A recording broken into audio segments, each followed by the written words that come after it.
बेच लो, पित्तल सिल्वर तांबा बेच लो।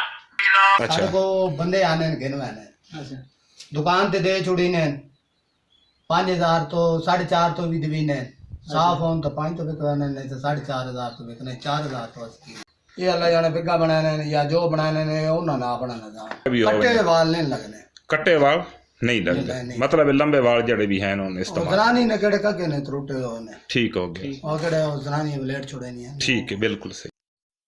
आज के दौर में हर जगह, हर गांव और शहरों के गली कूचों में फेरी वाले ये आवाजें देते सुनाई देते हैं कि औरतें अपने सर के बाल बेच सकती हैं अगर बेचना चाहें तो।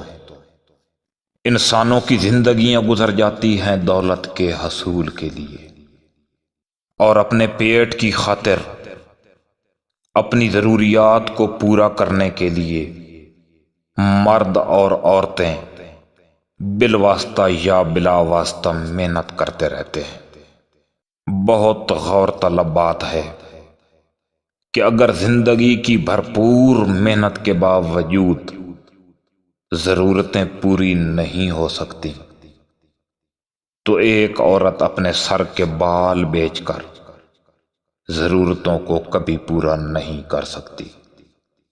मैं अपनी बहनों से ये बात गोश गुजार करता चलूं कि बालों के सबब अल्लाह ताला ने औरत को जीनत बख्शी है और औरत के बालों का बड़ा एहतराम है।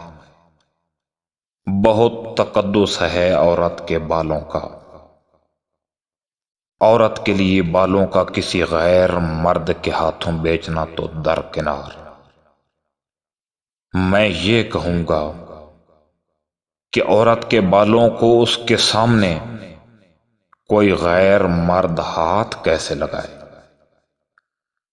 और मैं ये बात भी अयां करता चलूं कि आपके हाथों बेचे हुए आपके बाल बिल्कुल इसी हालत में मतलूबा रंग देकर विगों के अंदर फिक्स कर दिए जाते हैं और इनको डांसर, तवाइफ और दीगर मकासद के लिए इस्तेमाल किया जाता है। मैं अपनी बहनों को ये पैगाम देना चाहूंगा कि इस हसीन नेमत को बेचें मत।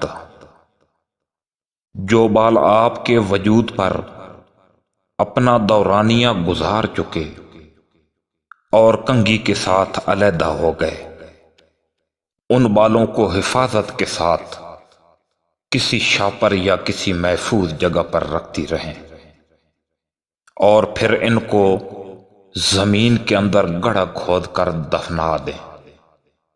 जमीन में 180 दिन के अंदर बालों की असलियत खत्म हो जाती है। अगर कोई करख्त या गलत अल्फाज अदा हुए हों तो माफ फरमाइएगा। अल्लाह ताला हमारे लिए दुनिया और आखिरत में आसानियां पैदा फरमाए। आमीन सुम्मा आमीन।